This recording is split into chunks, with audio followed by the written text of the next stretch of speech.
Hello guys, good evening. कैसे हैं आप सभी? Welcome to discussion. तो गाइस, जो हमारा आज का टॉपिक है वो है खाद्य श्रृंखला यानी फूड चेन। तो चलो गाइस, समय को ज़्यादा बर्बाद न करते हुए वीडियो को स्टार्ट करते हैं।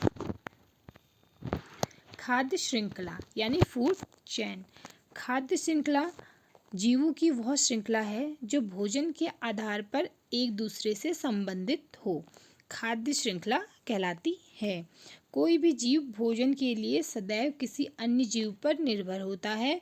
भोजन के लिए सभी जीव वनस्पतियों पर प्रत्यक्ष और अप्रत्यक्ष रूप से निर्भर होते हैं।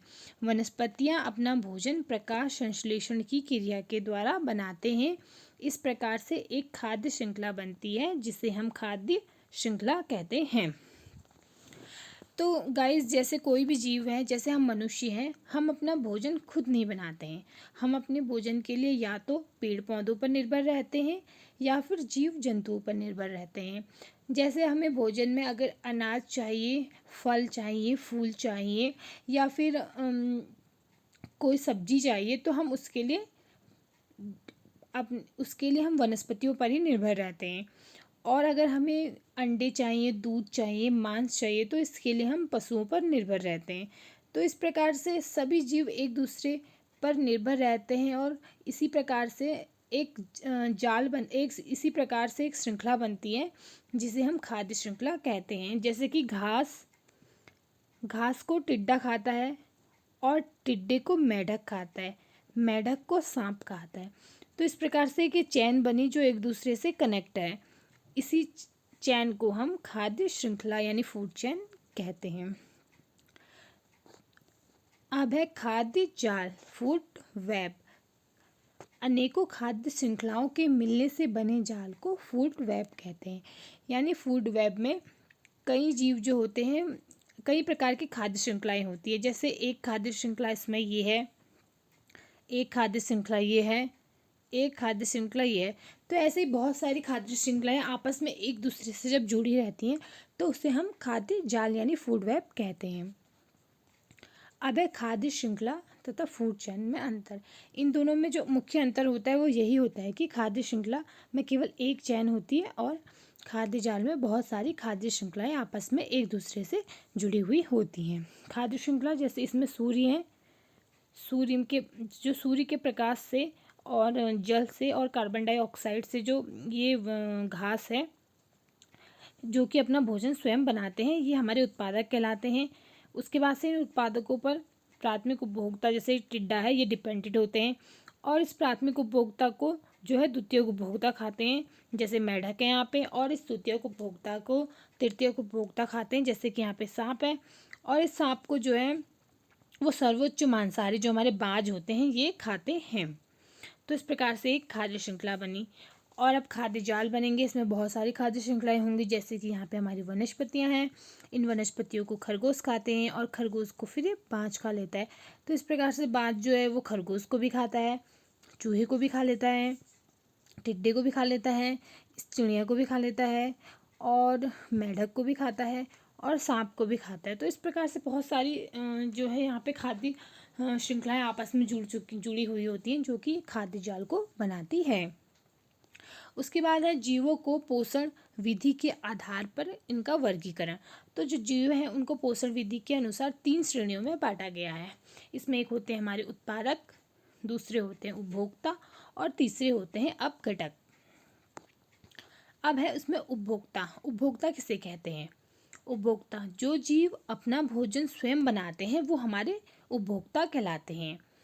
पृथ्वी पर हरे पेड़ पौधे ही उपभोक्ता हैं, ठीक है। उसके बाद से ऐसे पौधे जो प्रकाश और कार्बन डाइऑक्साइड और जल की सहायता से अपना भोजन स्वयं बनाते हैं प्रकाश संश्लेषण की क्रिया के द्वारा, वे हमारे उपभोक्ता कहलाते हैं। वो हमारे उत्पादक कहलाते हैं, ठीक है। उसके बाद से उपभोक्ता, जो उपभोक्ता होते हैं इस जीव को अपना भोजन के लिए दूसरे जीव पर निर्भर रहना पड़ता है, वो हमारे उपभोक्ता कहलाते हैं। उपभोक्ता जो होते हैं, कुछ उपभोक्ता ऐसे होते हैं जो अन्य जीवों पर निर्भर होते हैं, कुछ उपभोक्ता ऐसे होते हैं जो अन्य वनस्पतियों पर निर्भर रहते हैं और कुछ उपभोक्ता ऐसे होते हैं जो वनस्पतियों पर भी निर्भर रहते हैं और जीव दोनों पर निर्भर रहते हैं। तो इसी के आधार पर हमारे उपभोक्ताओं को 3 श्रेणियों में बांटा गया है। तो इसमें पहले हैं शाकाहारी, दूसरा होता है मांसाहारी और तीसरा होता है सर्वाहारी। शाकाहारी कौन से होते हैं? वे जंतु जो अपने भोजन के लिए पौधों पर निर्भर रहते हैं शाकाहारी कहलाते हैं। शाकाहारी कौन कौन से होते हैं? जो केवल घास खाते हैं, जैसे कि हमारी गाय हैं जो केवल घास खाती हैं, बकरी हैं, खरगोश है, टिड्डा है, हिरन है, ये सभी हमारे शाकाहारी जीव हैं। उसके बाद से आता है मांसाहारी। वे जीव जो अपने भोजन के लिए अन्य शाकाहारी जंतुओं पर निर्भर रहते हैं, वे हमारे मांसाहारी कहलाते हैं। यानी जैसे कि शेर है, सांप है, बाघ है, चील है, ये जो होते हैं और छोटे छोटे जानवरों पे, अपने से छोटे छोटे जानवरों पे डिपेंडेंट होते हैं, अपने से छोटे छोटे जानवरों को पकड़ कर उनका भोजन करते हैं, उनका शिकार करते हैं।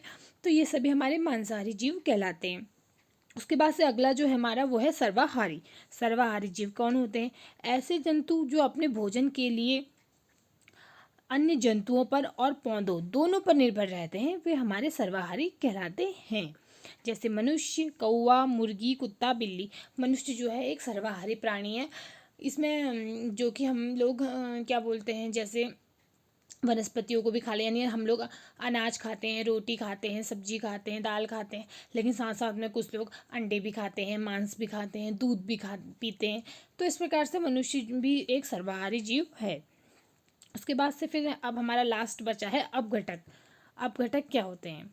अपघटक जो होते हैं वो ऐसे जीव होते हैं जो पौधों और जंतुओं दोनों के जो अवशिष्ट पदार्थ होते हैं, यानी जो मृत शरीर होता है, जैसे कि जब कोई भी पेड़ पौधा गिर जाता है या फिर मर जाता है बोलते हैं, या फिर कभी मनुष्य जो है वो मर जाता है, तो उसके बाद जो उसका शरीर होता है उसको नष्ट करने में सहायक होते हैं, वे हमारे अपघटक कहलाते हैं। ये हमारे वातावरण को जो है स्वच्छ रखने के कार्य करते हैं और जीवों को रहने के लिए स्थान देते हैं। जैसे इसमें आते हैं हमारे अर्थवर्म आते हैं, बैक्टीरिया आता है और कवक आता है। अगर अपघटक नहीं होते तो ये खाद्य श्रृंखला कभी भी पूरी नहीं हो पाती, क्योंकि ऐसे तो अगर जीव जंतु मर जाते हैं और उसके बाद से उनका अपघटन ही नहीं होता तो फिर ये धरती जो होती रहने लायक नहीं होती। इसलिए ये सभी जो है आवश्यक होते हैं। तो चलो गाइज, आज के लिए बस इतना ही। अब अगर आपको वीडियो अच्छा लगा हो तो please like, comment, share and subscribe. Thanks for watching.